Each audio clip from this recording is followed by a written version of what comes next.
नमस्कार विद्यार्थी मित्रांनो, स्मार्ट अभ्यास या यूट्यूब चॅनलवर आपले मनापासून स्वागत आहे. आणि आजच्या या व्हिडिओच्या माध्यमातून आपण मार्च या महिन्यामधील ज्या महत्त्वपूर्ण घडामोडी घडलेल्या आहेत त्या संपूर्ण घडामोडींचा अभ्यास करणार आहोत. आणि याचा फायदा तुम्हाला येणाऱ्या सर्वच परीक्षांसाठी होणार आहे. म्हणून हा जो काही व्हिडिओ असणार आहे तुम्ही शेवटपर्यंत पाहायचा आहे. तसेच विद्यार्थ्यांना या लेक्चरच्या मोफत फ्री PDF नोट्ससुद्धा आपण देणार आहोत. तर त्याविषयी व्हिडिओमध्ये पुढे आपण सांगणारच आहोत. चला मग वेळ न घालवता आपण लेक्चरला सुरुवात करूया.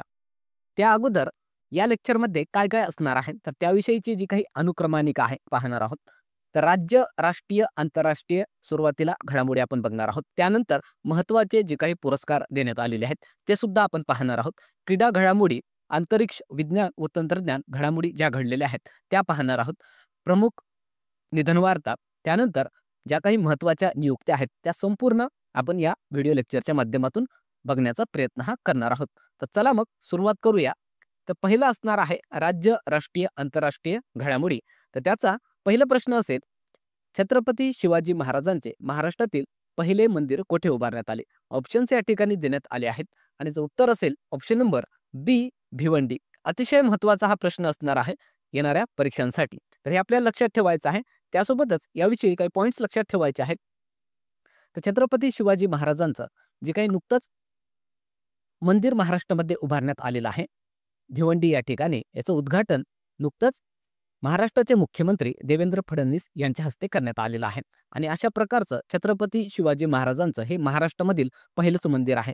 याचं क्षेत्र हे 2500 चौरस फूट एवढं असणार आहे. या मंदिराभोवती किल्ल्यासारखी भिंत बांधण्यात आलेली आहे. आणि हे जे काही मंदिर आहे त्याचे रचनाकार आहेत विजयकुमार पाटील, यांचं नाव आपल्याला लक्षात ठेवायचं आहे. आणि या ठिकाणीच एक पुतळा सुद्धा आहे शिवाजी महाराजांचा. त्या पुतळ्याची उंची आहे 6.5 फूट, जे की अरुण योगीराज यांनी बनवलेला आहे. हे पॉइंट्स याविषयी आपल्याला लक्षात ठेवायचे आहेत. त्यानंतर पुढचा प्रश्न असणार आहे, नुकतेच भारतातील नवीन 58व्या क्रमांकाचे व्याघ्र प्रकल्प कोणते बनले आहे? ऑप्शन्स या ठिकाणी देण्यात आले आहेत. याचं उत्तर असेल ऑप्शन नंबर बी, माधव व्याघ्र प्रकल्प. हा भारतातला 58व्या क्रमांकाचं व्याघ्र प्रकल्प असणार आहे. तर त्याविषयी पॉइंट्स लक्षात ठेवायचे आहेत. हे जे काही माधव व्याघ्र प्रकल्प आहे ते भारतामधलं 58व्या क्रमांकाचं नवीन व्याघ्र प्रकल्प असणार आहे, जे की मध्य प्रदेश या राज्यामध्ये आहे. याचं क्षेत्र हे 354 चौरस किलोमीटर एवढं आहे. आणि यासोबतच मध्य प्रदेशमधील व्याघ्र प्रकल्पांची संख्या ही एकूण आता 9 एवढी झालेली आहे. तर हे आपण लक्षात ठेवायचं आहे. तसेच अलीकडील जे नवीन व्याघ्र प्रकल्प बनले आहेत ते आपल्याला लक्षात ठेवायचे आहेत. 56व्या क्रमांकाचं व्याघ्र प्रकल्प आहे गुरु घासीदास तमोर पिंगला व्याघ्र प्रकल्प. 57व्या क्रमांकाचं रथपानी व्याघ्र प्रकल्प आणि 58व्या क्रमांकाचा आहे माधव व्याघ्र प्रकल्प. त्यासोबतच आपल्याला काही इतर पॉइंट्स लक्षात ठेवायचे आहेत. तर आपण जर बघितलं तर जगामधील 80% वाघ हे एकट्या भारतामध्ये पाहायला मिळतात आणि तब्बल त्यांची संख्या आहे 3265. भारत सरकारने 1973 साली प्रोजेक्ट टायगर सुरू केले होते वाघांची संख्या वाढवण्यासाठी. त्यासोबतच सर्वात मोठा व्याघ्र प्रकल्प आपल्याला जर विचारलं परीक्षेमध्ये तर नाव लक्षात ठेवायचं आहे नागार्जुन सागर श्रीशैलम असं त्याचं नाव आहे, जे की आंध्र प्रदेश या राज्यामध्ये आहे. आणि सर्वात लहान व्याघ्र प्रकल्प महाराष्ट्रामध्ये आहे बोर व्याघ्र प्रकल्प. त्यासोबतच महाराष्ट्रामधील जे व्याघ्र प्रकल्प आहेत ते सुद्धा आपल्याला परीक्षेमध्ये विचारले जातात. त्यांची नावं लक्षात ठेवायची आहेत. महाराष्ट्रामध्ये एकूण 6 व्याघ्र प्रकल्प आहेत. तर पहिला आहे नवेगाव नागझिरा व्याघ्र प्रकल्प, दुसरा आहे बोर व्याघ्र प्रकल्प, तिसरा आहे सह्याद्री व्याघ्र प्रकल्प, चौथा आहे मेळघाट व्याघ्र प्रकल्प, पाचवा आहे पेंच व्याघ्र प्रकल्प आणि 6व्या क्रमांकाचा आहे ताडोबा अंधारी व्याघ्र प्रकल्प. त्यानंतर पुढचा प्रश्न असणार आहे, समान नागरी कायदा अर्थात युनिफॉर्म सिव्हिल कोड लागू करणारा भारतातील दुसरा राज्य कोणता बनला? ऑप्शन्स या ठिकाणी आपण दिले आहेत. याचं उत्तर असेल ऑप्शन नंबर सी, गुजरात हा समान नागरी कायदा लागू करणारा भारतातलं दुसरं राज्य बनलेला आहे. त्याविषयी पॉइंट्स लक्षात ठेवायचे आहेत. तर नुकतंच गुजरात हा स्वातंत्र्यानंतर समान नागरी कायदा लागू करणारा भारतातला दुसरा राज्य बनलेला आहे. आणि या अगोदर पहिला राज्य बनलेला होता उत्तराखंड, ज्याने नुकतंच जानेवारीमध्ये समान नागरी कायदा त्यांच्या राज्यामध्ये लागू केलेला आहे. तसेच गोवा या राज्यामध्ये सुद्धा स्वातंत्र्याच्या अगोदरपासूनच अर्थात 1869 सालीच समान नागरी कायदा हा लागू करण्यात आलेला आहे. हे सुद्धा आपण पॉइंट लक्षात ठेवायचं आहे. त्यासोबतच जे काही समान नागरी कायदा आहे त्यालाच आपण युनिफॉर्म सिव्हिल कोड असं म्हणतो. आणि राज्यघटनेमध्ये यासाठीची कलम आहे कलम 44. याचा उद्देश काय आहे तर लिंग, जाती, धर्म याच्या आधारावर भेदभाव समाप्त करणे. आणि हे जे काही कायदा लागू करण्यात आलेला आहे, यामुळे काय बदल होणार आहेत, हे सुद्धा बदल आपल्याला लक्षात ठेवायचे आहेत. तर सर्व धर्मासाठी विवाह, घटस्फोट, पोटगी, वारसा यासाठीचे जे काही कायदे असणार आहेत, ते सर्वांना समान असतील. त्यासोबतच 3 तलाक असेल, बहुपत्नी पद्धती असेल, याला बंदी असणार आहे. मुलगा-मुलगी या दोघांना संपत्तीमध्ये समान हक्क मिळणार आहे. लग्नासाठी मुलीचं वय 18 वर्ष आणि मुलाचं वय हे कमीत कमी 21 वर्ष असणं अनिवार्य असणार आहे.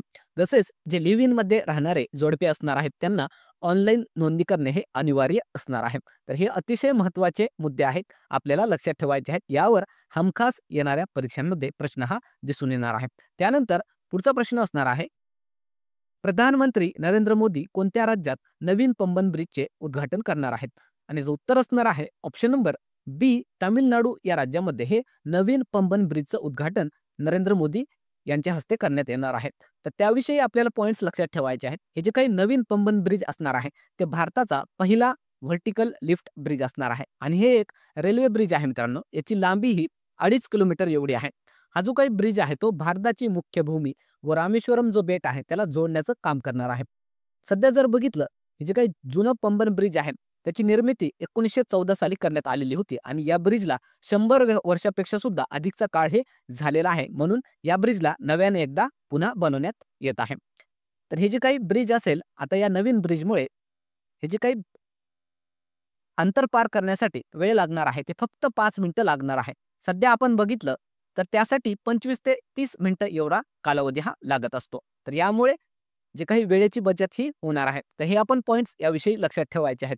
त्यानंतर पुढचा प्रश्न असणार आहे, नुकतेच अमेरिकेने कोणत्या भाषेला अधिकारिक भाषा म्हणून घोषित केले आहे? आणि याचं उत्तर असणार आहे ऑप्शन नंबर सी, इंग्रजी भाषा ही अमेरिका या देशाने त्यांची ऑफिशियल लँग्वेज किंवा अधिकारिक भाषा म्हणून घोषित केलेला आहे. तर त्याविषयी पॉइंट्स लक्षात ठेवायचे आहेत. हे जे काही अमेरिका देश आहे, त्याने इंग्लिश या भाषेला देशाची ऑफिशियल लँग्वेज म्हणून घोषित केलेलं आहे आणि याची घोषणा राष्ट्राध्यक्ष डोनाल्ड ट्रम्प यांनी केलेली आहे. आतापर्यंत अमेरिका या देशाची कोणतीही ऑफिशियल लँग्वेज नव्हती. हा मुद्दा सुद्धा आपल्यासाठी महत्त्वाचा आहे, ते आपण लक्षात ठेवायचा आहे. त्यासोबतच आपल्याला अजून एक मुद्दा लक्षात ठेवायचा आहे. नुकतेच अमेरिका या देशाने जो बाल्ड ईगल नावाचा पक्षी आहे, त्याला राष्ट्रीय पक्षी म्हणून सुद्धा घोषित केलेला आहे. तर हे सुद्धा आपण लक्षात ठेवायचं आहे. त्यानंतर पुढचा प्रश्न असणार आहे, नुकतेच पहिल्या डॉल्फिन जनगणनेनुसार सर्वाधिक डॉल्फिन कोणत्या राज्यात आहेत? ऑप्शन्स या ठिकाणी आपण दिले आहेत. याचं उत्तर असेल option number C, Uttar Pradesh या राज्यामध्ये भारतामधील सर्वाधिक डॉल्फिन आहेत. तर त्याविषयी पॉइंट्स लक्षात ठेवायचे आहेत. तर नुकतंच 3 मार्चला विश्व वन्यजीव दिवसाच्या निमित्तानं नरेंद्र मोदी यांनी डॉल्फिन रिपोर्ट प्रकाशित केलेला आहे आणि त्यामध्ये असं सांगण्यात आलेलं आहे की सर्वाधिक जे काही डॉल्फिन आहेत, ते उत्तर प्रदेश आणि बिहार या राज्यांमध्ये पाहायला मिळालेले आहेत. तसेच आपल्याला हे सुद्धा लक्षात ठेवायचं आहे की भारतामध्ये ज्या काही नद्यांमध्ये आढळणारे डॉल्फिन आहेत, त्यांची संख्या 6,327 एवढी आहे. त्यासोबतच याविषयी काही पॉइंट्स लक्षात ठेवायचे आहेत.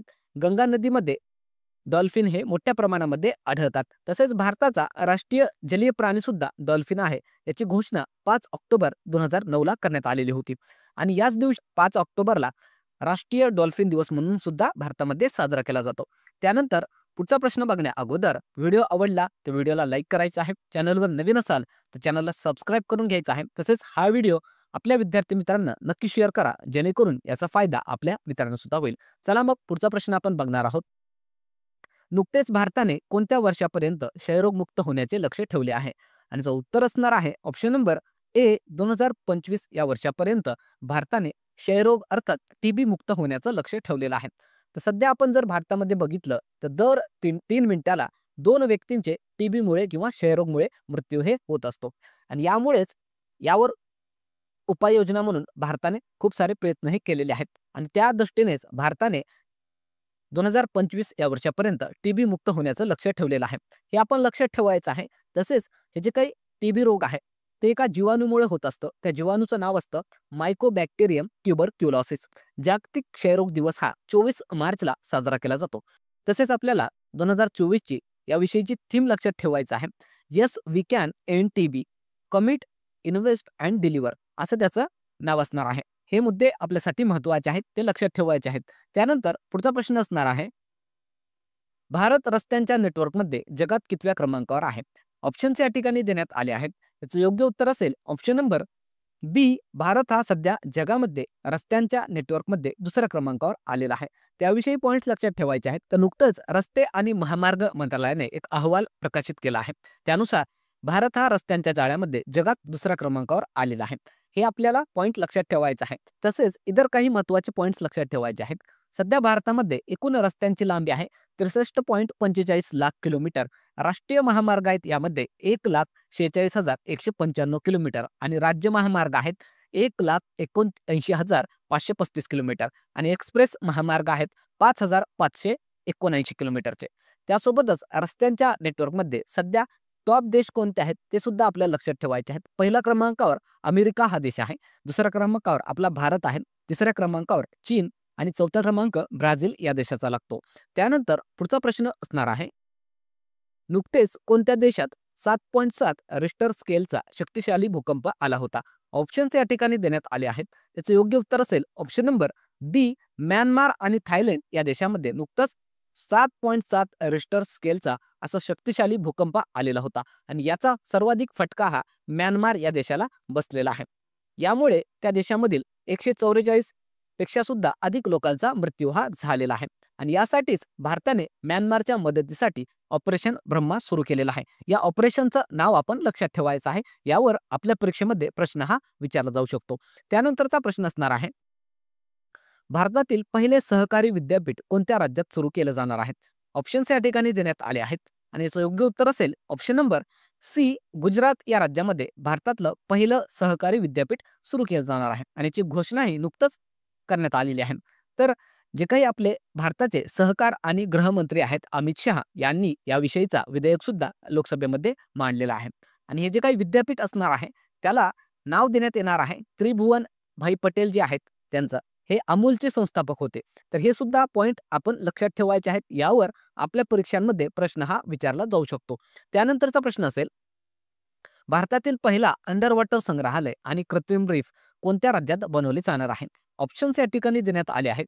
याचे योग्य उत्तर असेल ऑप्शन नंबर बी. महाराष्ट्रामध्ये भारतातला पहिला अशा प्रकारचा अंडर वॉटर संग्रहालय आणि कृत्रिम रीफ बनवलं जाणार आहे. तर ही जी काही इंडियन नेव्हल शिप आहे गुलदार, याला महाराष्ट्रामधील सिंधुदुर्ग जे जिल्ह्यातील निवाटी रॉक्स आहे त्याच्याजवळ समुद्रामध्ये बुडवलं जाणार आहे आणि त्याला बुडवून अंडर वॉटर संग्रहालय बनवलं जाणार आहे आणि अशा प्रकारचं हे भारतातलं पहिलं अंडर वॉटर संग्रहालय असणार आहे.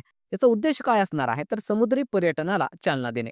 आणि ही जी INS गुलदार आहे त्याविषयी पॉइंट्स लक्षात ठेवा. ही भारतीय नौसेनेची जहाज आहे. याची निर्मिती पोलंड या देशामध्ये करण्यात आलेली होती आणि 1985 पासून भारतीय नौसेनेत होती. आता नुकतंच 2024 मध्ये त्याला नौसेनेमधून निवृत्त करण्यात आलेला आहे आणि त्याचा वापर आता आपण समुद्री पर्यटनाला वाढवण्यासाठी करणार आहोत. त्याला अंडर वॉटर संग्रहालय बनवलं जाणार आहे. तर हे मुद्दा आपल्यासाठी महत्त्वाचा आहे. त्यानंतर पुढचा प्रश्न असणार आहे, IOC अर्थात इंटरनॅशनल ऑलिम्पिक कमिटीची पहिली महिला अध्यक्ष कोण बनले आहेत? ऑप्शन्स या ठिकाणी देण्यात आले आहेत. त्याचे योग्य उत्तर असेल ऑप्शन नंबर ए. क्रिस्टी कोवेंट्री या IOCच्या पहिल्या महिला अध्यक्ष असणार आहेत. त्याविषयी पॉइंट्स लक्षात ठेवायचे आहेत. तर IOC अर्थात इंटरनॅशनल ऑलिम्पिक कमिटी नुकतंच जे IOCची बैठक झालेली आहे त्यामध्ये नवीन अध्यक्षांची निवड ही करण्यात आलेली आहे आणि नवीन अध्यक्ष बनलेले आहेत झिम्बाब्वे या देशाच्या क्रिस्टी कोवेंटी. या एक माजी जलतरण खेळाडू आहेत मित्रांनो, ज्यांनी स्विमिंग या खेळामध्ये 2 ऑलिम्पिक गोल्ड मेडल जिंकलेले आहेत आणि त्यांचीच या पदावर निवड करण्यात आलेली आहे आणि अशा निवड होणाऱ्या त्या पहिल्या महिला ठरलेल्या आहेत. तर हा मुद्दा आपल्यासाठी अत्यंत महत्त्वाचा आहे, कारण एखाद्या महिलेची जर एवढ्या महत्त्वाच्या पदावर पहिल्यांदाच निवड होत असेल तर यावर आपल्या परीक्षांमध्ये प्रश्न हा आवर्जून विचारला जात असतो. त्यासोबतच जे IOC आहे त्याविषयी लक्षात ठेवा. याची स्थापना 23 जून 1894 ला झालेली आहे. याचं मुख्यालय स्वित्झर्लंड या देशातील लुसाने या ठिकाणी आहे. याद्वारे ऑलिम्पिक स्पर्धांचं आयोजनही केलं जात असतं आणि पहिलं ऑलिम्पिक्स कुठे झालं होतं आणि केव्हा झालं होतं आपल्याला लक्षात ठेवायचं आहे. अथेन्स या ठिकाणी 1896 ला पहिले ऑलिम्पिक स्पर्धा ही पार पडलेल्या होत्या. यावर सुद्धा आपल्या परीक्षांमध्ये प्रश्न हा विचारण्यात आलेला आहे. त्यानंतर पुढचा प्रश्न असणार आहे, नुकतेच भारत सरकारने खासदारांच्या पगारात किती टक्क्यांनी वाढ केली? ऑप्शन्स या ठिकाणी देण्यात आले आहेत. याचे योग्य उत्तर असेल ऑप्शन नंबर सी. 24% खासदारांच्या पगारामध्ये वाढ करण्याचा निर्णय हे नुकतंच घेण्यात आलेला आहे. नुकतेच संसद सदस्य अर्थात लोकसभा आणि राज्यसभा जे सदस्य असतात त्यांच्या पगार आणि भत्ते तसेच पेन्शनमध्ये वाढ करण्याचा निर्णय घेण्यात आलेला आहे. आणि ही जी काही वाढ असणार आहे ते 1 एप्रिल 2023 या तारखेपासून लागू करण्यात येणार आहे.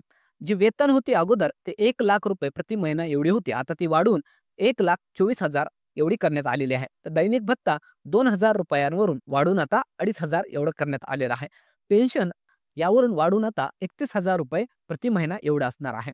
आणि यासाठीचा एक अधिनियम आहे संसद सदस्य वेतन भत्ते पेन्शन अधिनियम 1954. हे सुद्धा अधिनियम आपल्याला लक्षात ठेवायचं आहे. या अगोदर या संसद सदस्यांच्या वेतन पगार आणि भत्त्यांमध्ये वाढ ही 2018 मध्ये करण्यात आलेली होती. तर हे पॉइंट्स आपल्याला लक्षात ठेवायचे आहेत. त्यानंतर पुढचा प्रश्न असणार आहे भारतातील पहिली नाईट सफारी कोठे सुरू केली जाणार आहे. ऑप्शन्स या ठिकाणी देण्यात आले आहेत. त्याचे योग्य उत्तर असेल ऑप्शन नंबर ए लखनौ. त्याविषयी पॉइंट्स लक्षात ठेवायचे आहेत. तर उत्तर प्रदेशची राजधानी लखनौ या शहरामध्ये देशातील पहिली नाईट सफारी कुकरेल जो काही वन क्षेत्र आहे त्या ठिकाणी ॲडव्हेंचर पार्क आणि नाईट सफारी उभारली जाणार आहे. तर एवढं आपल्याला याविषयी लक्षात ठेवायचं आहे. त्यानंतर पुढचा प्रश्न असेल नुकतेच आशिया खंडातील सर्वश्रेष्ठ हवाई अड्डा कोणता बनला. आणि उत्तर असणार आहे ऑप्शन नंबर बी दिल्ली एअरपोर्ट हा आशिया खंडातील सर्वश्रेष्ठ हवाई अड्डा बनलेला आहे. त्याविषयी पॉइंट्स लक्षात ठेवा. तर हे जे काही दिल्लीमधील इंदिरा गांधी आंतरराष्ट्रीय हवाई अड्डा आहे तो सलग 7व्यांदा प्रथम क्रमांक याने पटकावलेला आहे. तसेच जे ASQ आहे अर्थात एअरपोर्ट सर्व्हिस क्वालिटी या पुरस्काराने सुद्धा या हवाई अड्ड्याला सन्मानित करण्यात आलेला आहे. तर हे आपल्याला मुद्दे लक्षात ठेवायचे आहेत. त्यानंतरचा प्रश्न असेल नुकतेच कोणत्या राज्याने रुपयाचे चिन्ह हटवून नवीन राज्यभाषा चिन्ह स्वीकारले आहे. याचं उत्तर असेल ऑप्शन नंबर सी तामिळनाडू. त्याविषयी पॉइंट्स लक्षात ठेवा. तर नुकतंच तामिळनाडू सरकारने राज्याच्या बजेटमध्ये जे रुपयाचं चिन्ह आहे ते बदलून आता राज्यभाषा चिन्ह वापरायला सुरुवात केलेली आहे. तर असं का करण्यात आलेलं आहे तर राज्यभाषेचं संरक्षण व जतन करण्यासाठी असा निर्णय त्या राज्य सरकारकडून घेण्यात आलेला आहे. या ठिकाणी छायाचित्रामध्ये तुम्ही बघू शकता अशा प्रकारचं हे तामिळ भाषेमध्ये असणारा रुपयाचं चिन्ह आता असणार आहे. त्यानंतर पुढचा प्रश्न असणार आहे नुकतेच 2025च्या जनगणनेनुसार पश्चिम बंगाल राज्यातील एकशिंगी गेंड्यांची संख्या किती झाली आहे. याचं उत्तर असेल ऑप्शन नंबर सी 392 एवढी एकशिंगी गेंड्यांची संख्या या पश्चिम बंगाल राज्यामध्ये झालेली आहे. त्याविषयी पॉइंट्स लक्षात ठेवायचे आहे. तर नुकतंच पश्चिम बंगाल राज्य वन विभागने राज्यातील जी गेंड्यांची नवीन आकडेवारी आहे ती प्रकाशित केलेली आहे. आणि त्यामध्ये असं सांगण्यात आलेलं आहे की एकशिंगी जे गेंडे आहेत त्याची संख्या पश्चिम बंगाल या राज्यामध्ये 392 एवढी झालेली आहे. अगोदर 2022च्या जनगणनेमध्ये ती 347 एवढी होती. हे पॉइंट्स आपल्याला लक्षात ठेवायचे आहेत. तसेच आपल्याला अजून पॉइंट्स लक्षात ठेवायचे आहेत. पश्चिम बंगालमध्ये 2 राष्ट्रीय उद्यान आहेत की ज्या ठिकाणी एकशिंगी गेंड्यांची संख्या ही सर्वाधिक पाहायला मिळते. तर पहिलं आहे जलदापार नॅशनल पार्क. त्या ठिकाणी 331 एकशिंगी गेंडे आहेत आणि गोरुमारा नॅशनल पार्क ज्या ठिकाणी 61 एकशिंगी गेंड्यांची संख्या ही पाहायला मिळते. त्यासोबतच भारतामध्ये सर्वाधिक गेंड्यांची संख्या आसाममधील काझीरंगा जो राष्ट्रीय उद्यान आहे त्या ठिकाणी पाहायला मिळते. त्या ठिकाणी 2600 पेक्षा अधिक गेंडे हे पाहायला मिळतात. आणि एकशिंगी गेंडे असणारे जे काही 3 राज्य आहेत ते आपल्याला लक्षात ठेवायचे आहेत. आसाम, पश्चिम बंगाल आणि उत्तर प्रदेश या राज्यामध्ये सर्वाधिक एकशिंगी गेंडे हे पाहायला मिळतात. त्यासोबतच इतर काही पॉइंट्स लक्षात ठेवा.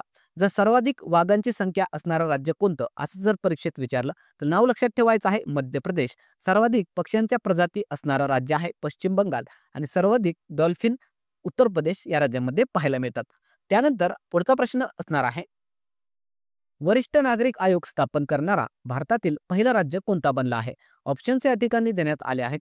याचं उत्तर असेल ऑप्शन नंबर ए केरळ या राज्यामध्ये नुकतंच वरिष्ठ नागरिक आयोग स्थापन करण्यात आलेला आहे. तर त्याविषयी पॉइंट्स लक्षात ठेवायचे आहेत.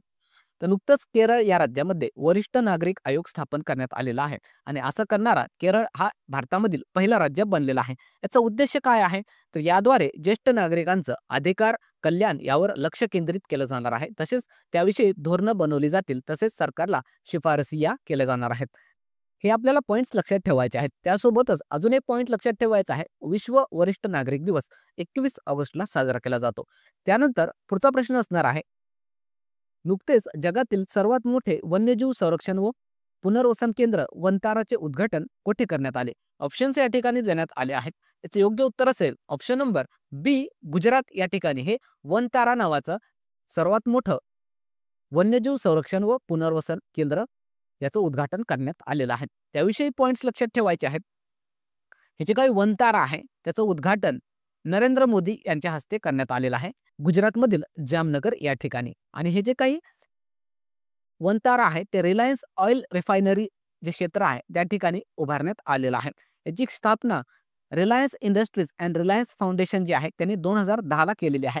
याचं क्षेत्र हे तब्बल 3000 एकर एवढं असणार आहे आणि हत्तींसाठीच एक स्पेशल हॉस्पिटल सुद्धा त्या ठिकाणी असणार आहे. हे मुद्दा सुद्धा आपल्यासाठी महत्त्वाचा आहे, ते आपण लक्षात ठेवायचं आहे. त्यासोबतच गुजरातविषयी पॉइंट्स लक्षात ठेवा. राजधानी असेल गांधीनगर, मुख्यमंत्री आहेत सध्या भूपेंद्र पटेल आणि राज्यपाल आहेत आचार्य देवव्रत. तसेच याच गुजरात राज्यामध्ये सरदार वल्लभभाई पटेल यांची स्टॅच्यू ऑफ युनिटी एक पुतळा आहे, जे की उंची आहे 182 मीटर आणि हा जगातला सर्वात उंच पुतळा आहे. हे महत्त्वाचे मुद्दे याविषयी आपल्याला लक्षात ठेवायचे आहेत. त्यानंतर पुढचा प्रश्न असणार आहे, नुकतेच कोणत्या देशाने एनडीबी अर्थात न्यू डेव्हलपमेंट बँकमध्ये सामील होण्याची घोषणा केली? ऑप्शन्स या ठिकाणी देण्यात आले आहेत. याचं उत्तर असेल ऑप्शन नंबर सी, इंडोनेशिया हा एनडीबीचा नवीन सदस्य देश असणार आहे. तर त्याविषयी पॉइंट्स लक्षात ठेवा. एनडीबी अर्थात न्यू डेव्हलपमेंट बँक याच्या पूर्वीचं नाव होतं ब्रिक्स बँक. याची स्थापना 2014 साली ब्राझील या देशामध्ये झालेली होती, पण कार्य करण्यासाठी सुरुवात मात्र 2015 साली करण्यात आलेली आहे. याचं मुख्यालय चीनमधील शांघाय या ठिकाणी आहे. सध्या सदस्य देश आहेत ब्राझील, रशिया, भारत, चीन, दक्षिण Africa, UAE, Egypt, Algeria, Uruguay आणि बांगलादेश. आणि नवीन सदस्य देश बनण्याची घोषणा केलेली आहे इंडोनेशियाने.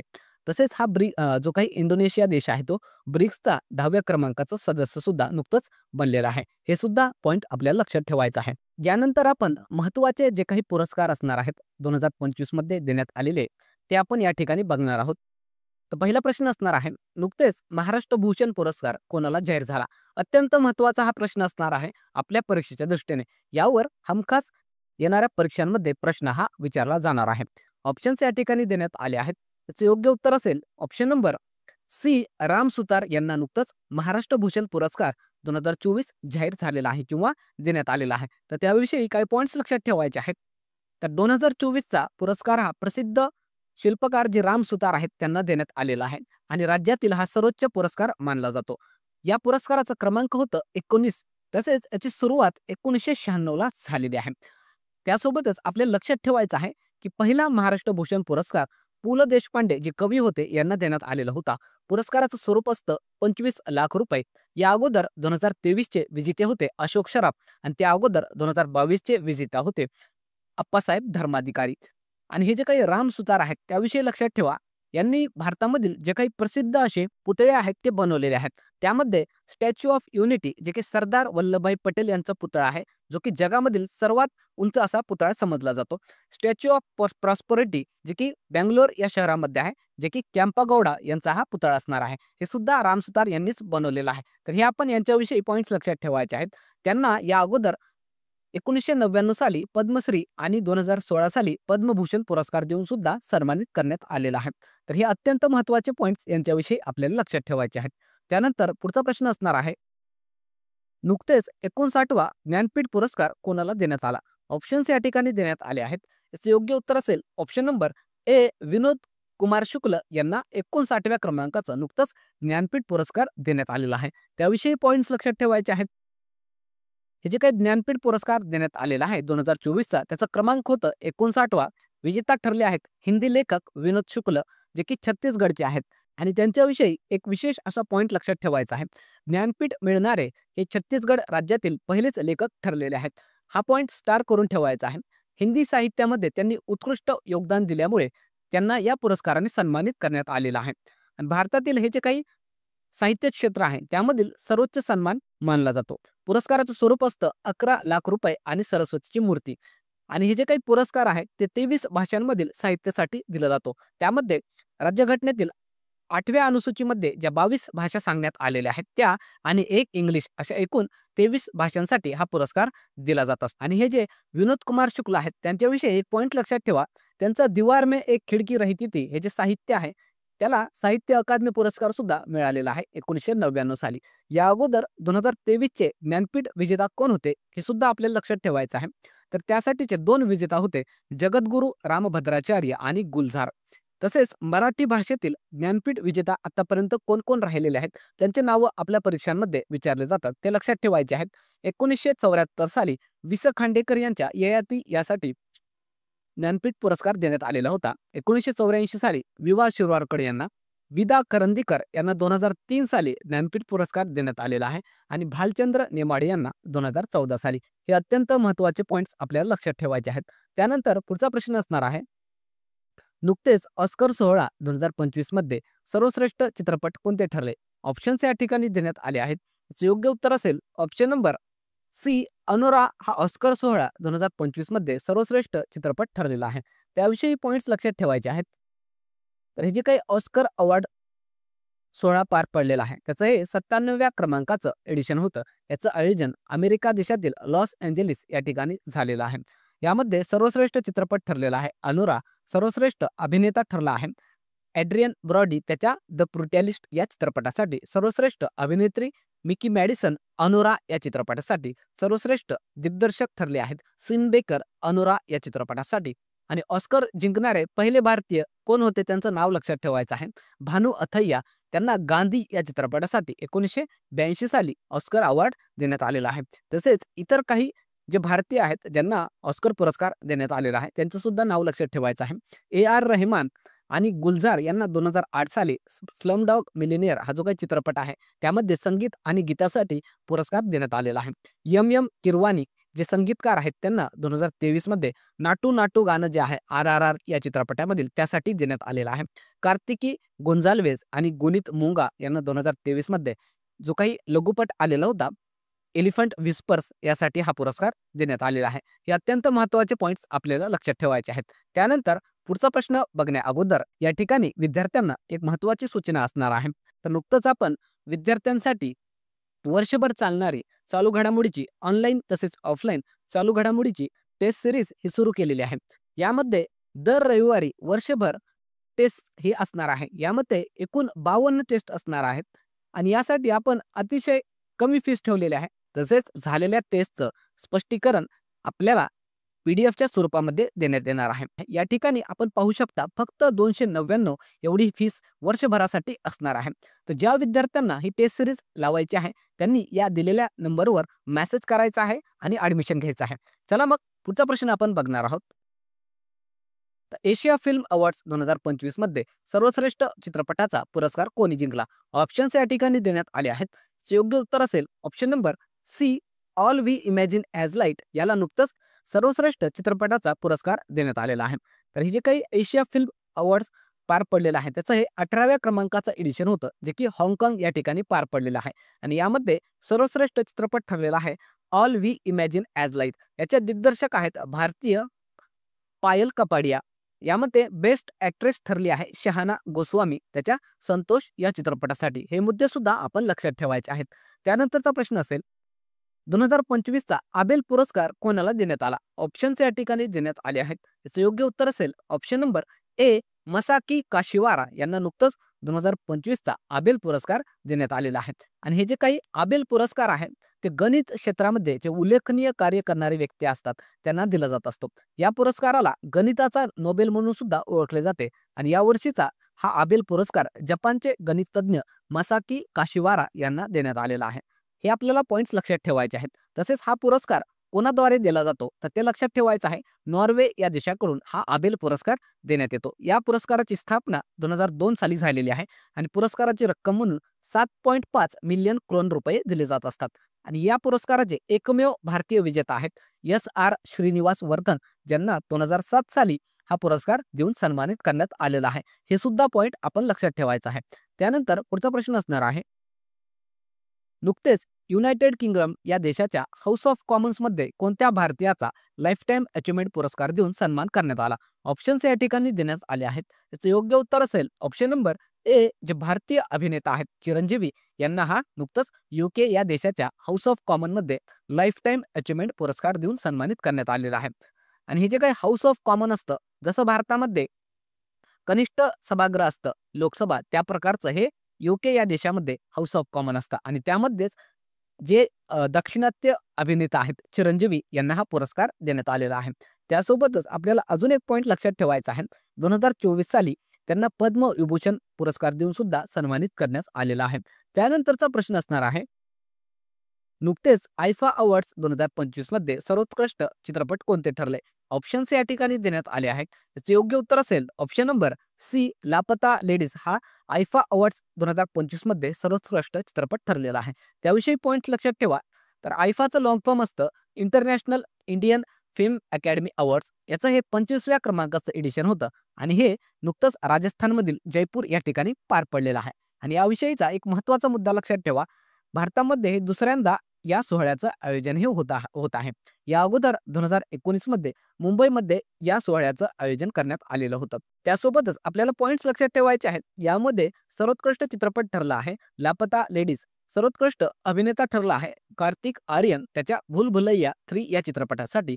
सर्वोत्कृष्ट अभिनेत्री नितांशी गोयल लापता लेडीज या चित्रपटासाठी. सर्वोत्कृष्ट दिग्दर्शक ठरले आहेत किरण राव, जे की त्याचा चित्रपट आहे लापता लेडीज. त्यानंतरचा प्रश्न असणार आहे, नुकतेच मिसेस युनिव्हर्स 2025 ची विजेता कोणती भारतीय बनली आहे? ऑप्शन्स या ठिकाणी देण्यात आले आहेत. याचे योग्य उत्तर असेल ऑप्शन नंबर ए, एंजेला स्वामी हे मिसेस युनिव्हर्स 2025 ची विजेता ठरलेली आहे. हे जे काही मिसेस युनिव्हर्स स्पर्धा असते, ज्या विवाहित महिला असतात त्यांच्यासाठीची ही सौंदर्य स्पर्धा असते मित्रांनो, आणि एका भारतीयाने ही स्पर्धा जिंकलेली आहे. म्हणून हा प्रश्न आपल्यासाठी महत्त्वाचा आहे. त्यासोबतच इतर काही पॉइंट्स लक्षात ठेवा. मिस वर्ल्ड 2024 ची विजेता आहे क्रिस्टिना पिचकोवा, जे की चेक रिपब्लिक या देशाची आहे. मिस युनिव्हर्स 2024 ची विजेता आहे डेन्मार्क या देशाची विक्टोरिया थेल्विक. मिस इंडिया 2024 बनली आहे निकिता पोरवाल. आणि मिस AI 2024 मोरोक्को या देशाची केंजा लायली आहे. त्यानंतर पुढचा प्रश्न असणार आहे, गोल्ड मर्क्युरी अवॉर्ड 2025 कोणाला देण्यात आले? ऑप्शन्स या ठिकाणी देण्यात आले आहेत. याचं योग्य उत्तर असेल option number C, Dalai Lama यांना नुकताच 2025 चा गोल्ड मर्क्युरी अवॉर्ड देण्यात आलेला आहे. या दलाई लामांचं मूळ नाव काय आहे? तर तेंजिंग ग्यात्सो असं त्यांचं नाव आहे आणि ते तिबेटमधील एक आध्यात्मिक गुरु आहेत.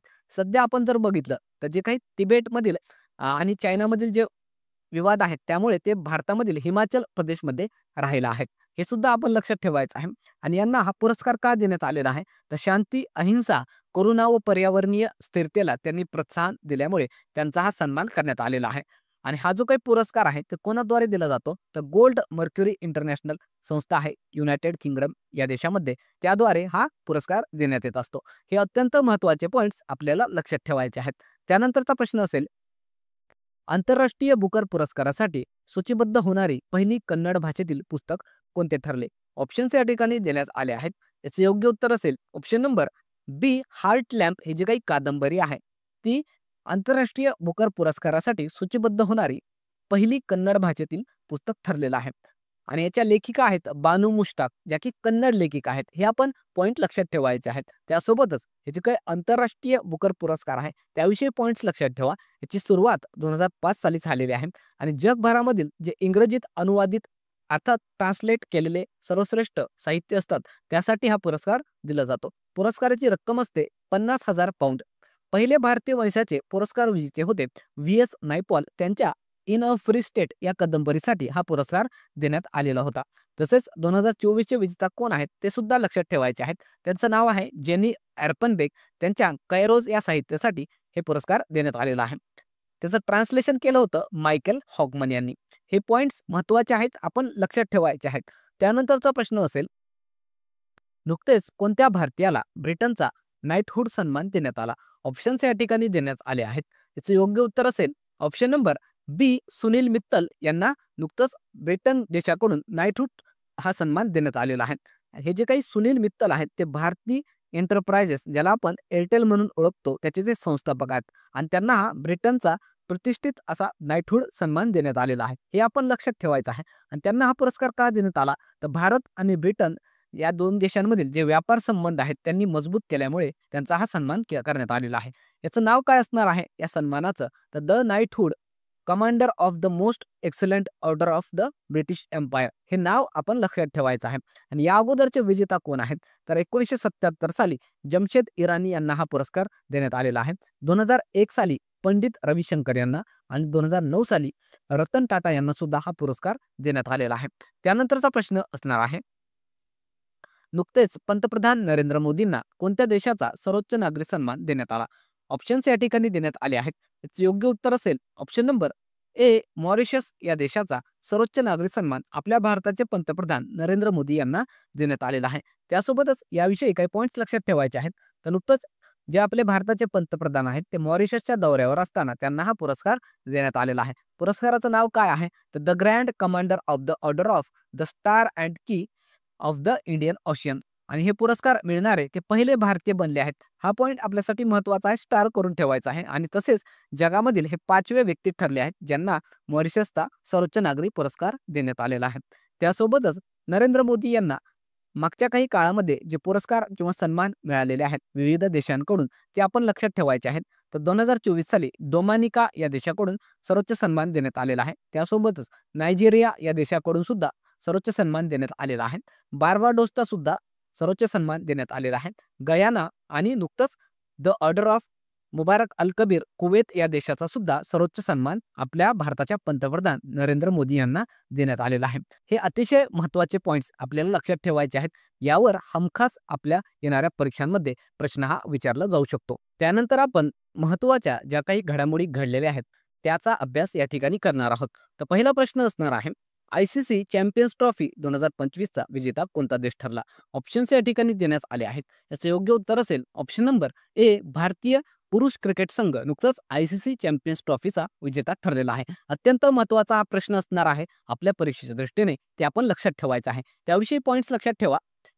तर नुकतंच हे जे काही ICC चॅम्पियन्स ट्रॉफी स्पर्धा झालेली आहे त्याचं हे 9व्या क्रमांकाचं एडिशन होतं, जे की 19 फेब्रुवारी ते 9 मार्च दरम्यान झालेलं आहे. या स्पर्धेचं आयोजन हे पाकिस्तान आणि UAE या 2 देशांदरम्यान झालेलं आहे. विजेता ठरला आहे भारतीय क्रिकेट पुरुष संघ आणि उपविजेता न्यूझीलंड हा संघ ठरलेला आहे. आणि याविषयी एक महत्त्वाचा मुद्दा आहे की भारताने तिसऱ्यांदा ही विजेतेपद पटकावलेला आहे.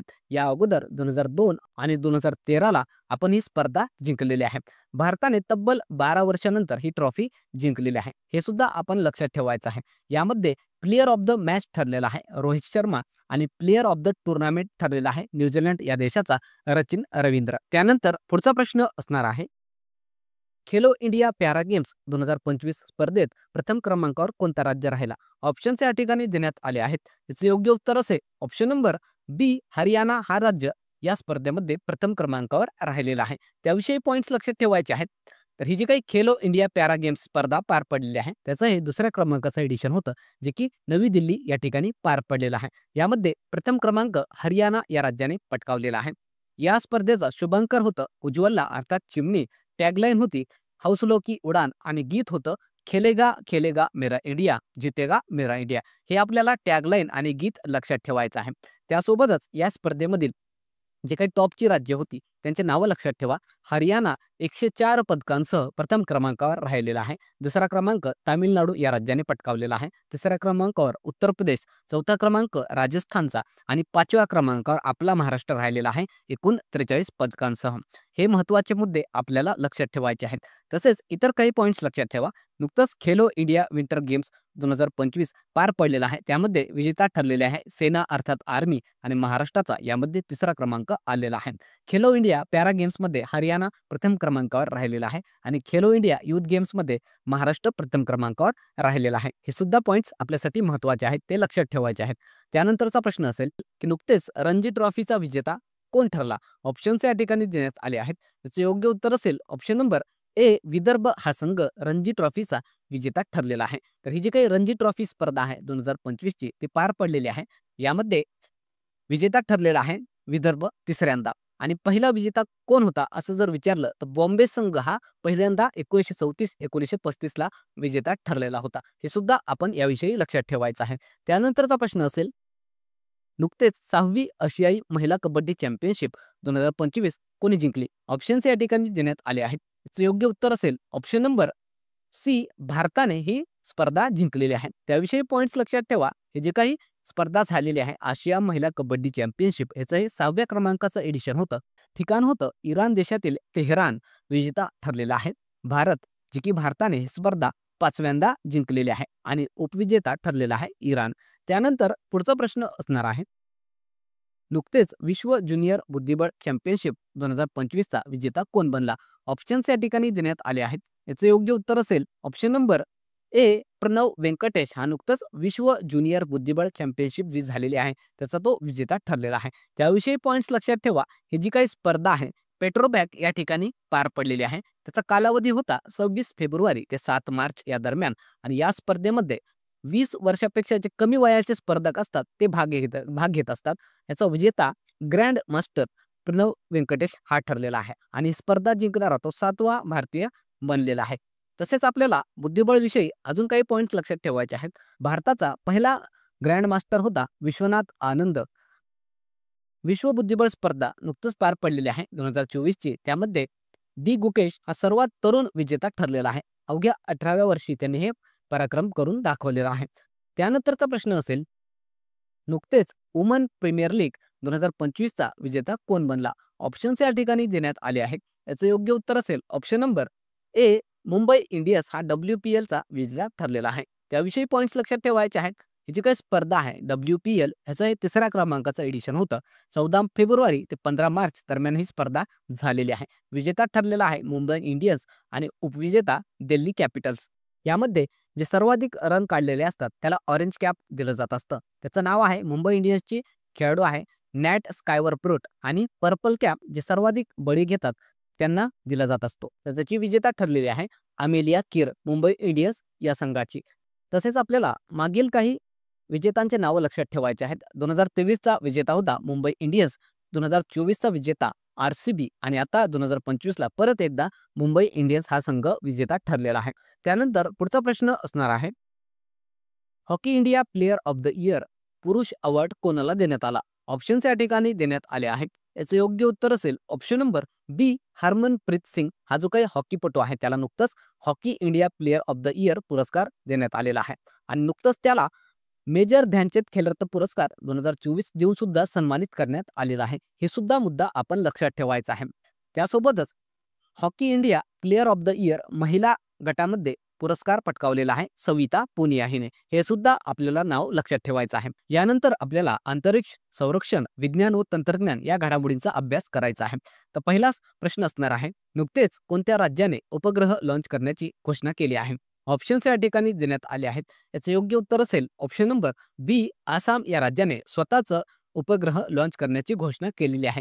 हा अत्यंत महत्त्वाचा प्रश्न आहे. आपल्या परीक्षेच्या दृष्टीने ते स्टार करून ठेवायचं आहे. त्याविषयी पॉईंट्स लक्षात ठेवा. तर नुकतंच आसाम सरकारने स्वतःचं उपग्रह लॉन्च करण्याची घोषणा केलेली आहे. त्या उपग्रहाचं नाव असणार आहे आसाम सॅट आणि जे काही उपग्रह आहे ते उपग्रह सोडणारा हा भारतामधील पहिला राज्य असणार आहे.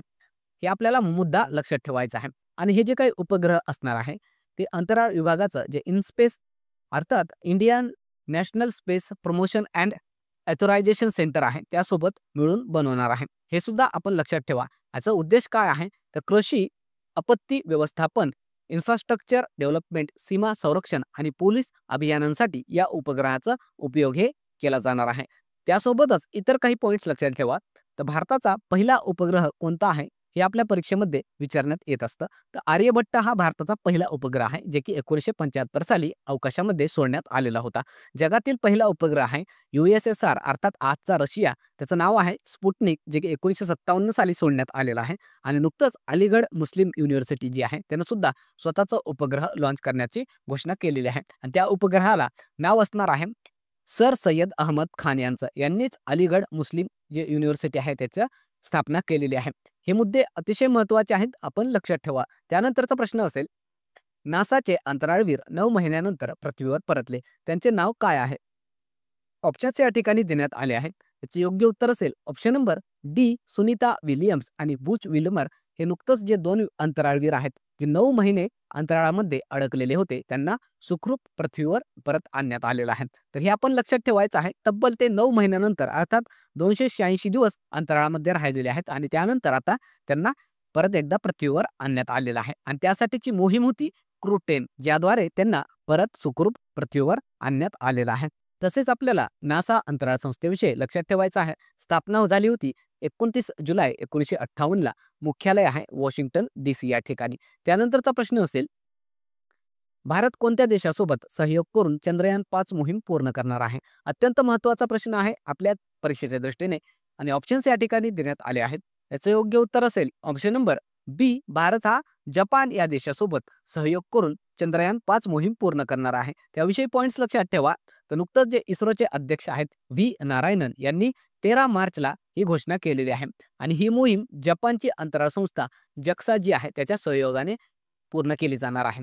चंद्रयान-5 जे असणार आहे त्यामधील रोवरचं वजन असणार आहे 250 किलोग्राम एवढं. याचा उद्देश काय आहे? तर चंद्राच्या पृष्ठभूमीचा सखोल अभ्यास करणे, हे उद्देश आपण लक्षात ठेवायचा आहे.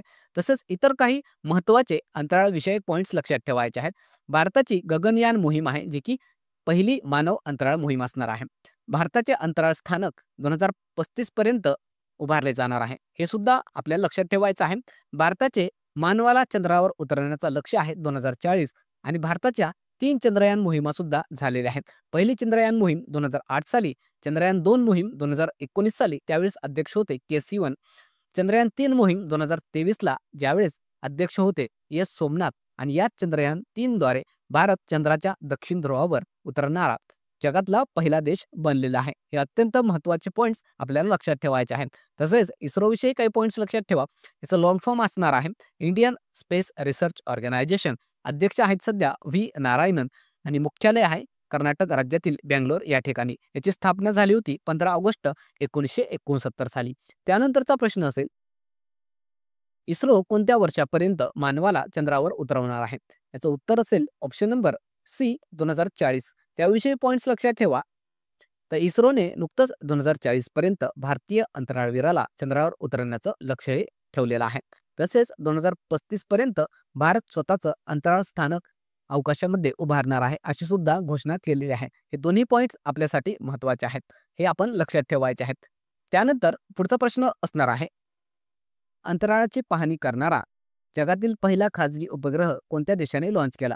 याचं उत्तर असणार आहे ऑप्शन नंबर ए भारत. त्याविषयी पॉइंट्स लक्षात ठेवा. नुकतंच अंतराळ अर्थात स्पेसची निगराणी करणारा जगातील पहिला खाजगी उपग्रह भारतीय खाजगी स्टार्टअप कंपनी आहे बेंगलोरची दिगंतारा याच्याकडून लॉन्च करण्यात आलेला आहे.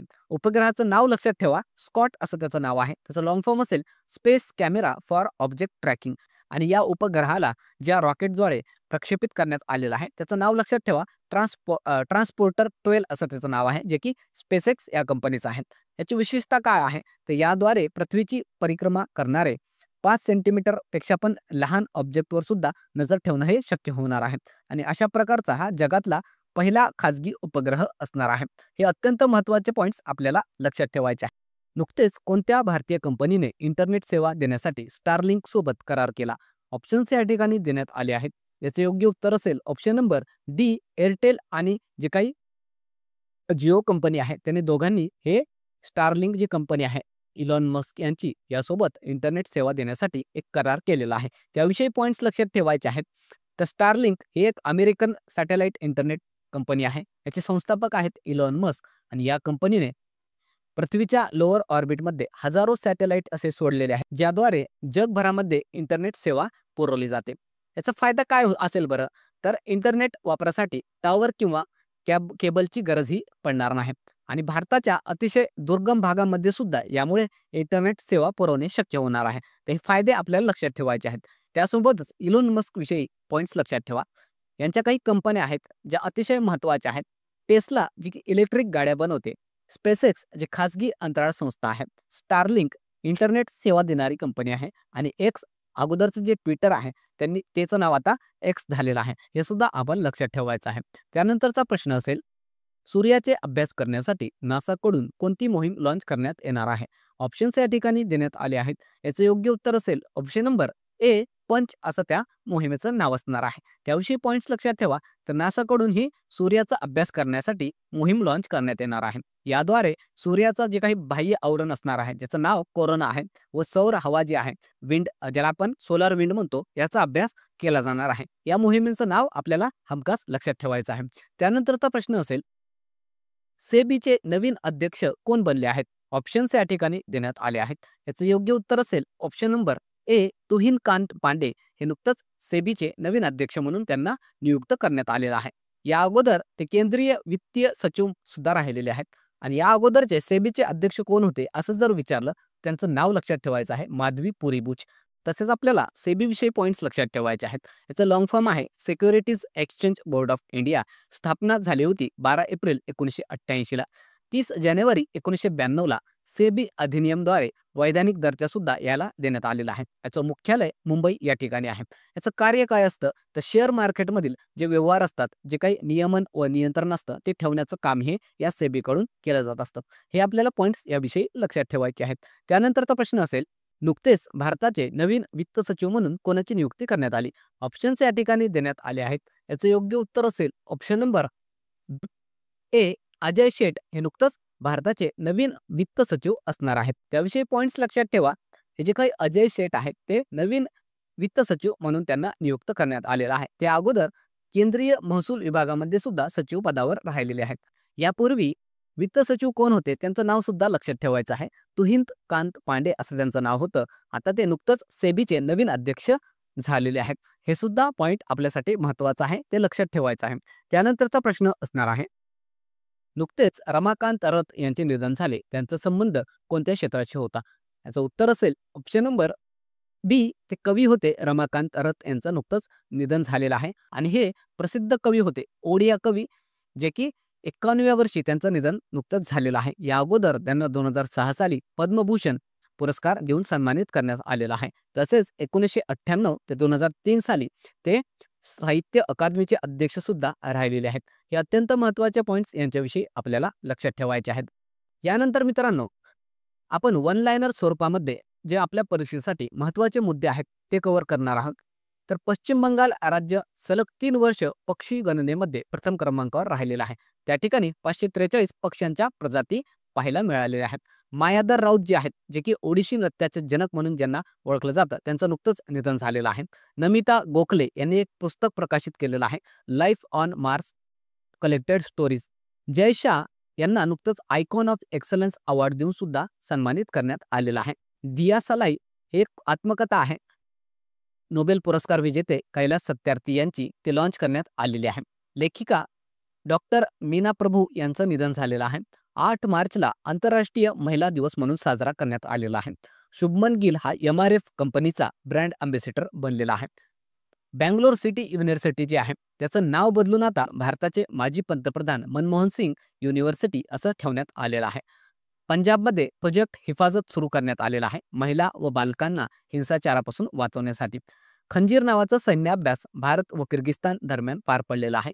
वरुण सैन्याभ्यास भारत आणि फ्रान्स दरम्यान झालेला आहे. तसेच जयश्री व्यंकटेसन यांना रामसर पुरस्कार देऊन सन्मानित करण्यात आलेला आहे आणि या पुरस्कार मिळणारे ते पहिल्या भारतीय व्यक्ती ठरले आहेत. अल्फ्रेड जे चक्रीवादळ आहे ते नुकतंच ऑस्ट्रेलिया या देशामध्ये येऊन गेलेलं आहे. शिर्डी या ठिकाणी नुकतंच अखिल भारतीय मराठी संत साहित्य संमेलनाचं आयोजन करण्यात आलेलं होतं. हा पॉईंट आपण स्टार करून ठेवायचा आहे. वर्ल्ड एअर क्वालिटी रिपोर्ट आलेला आहे, त्यामध्ये भारताचा 5वा क्रमांक आलेला आहे.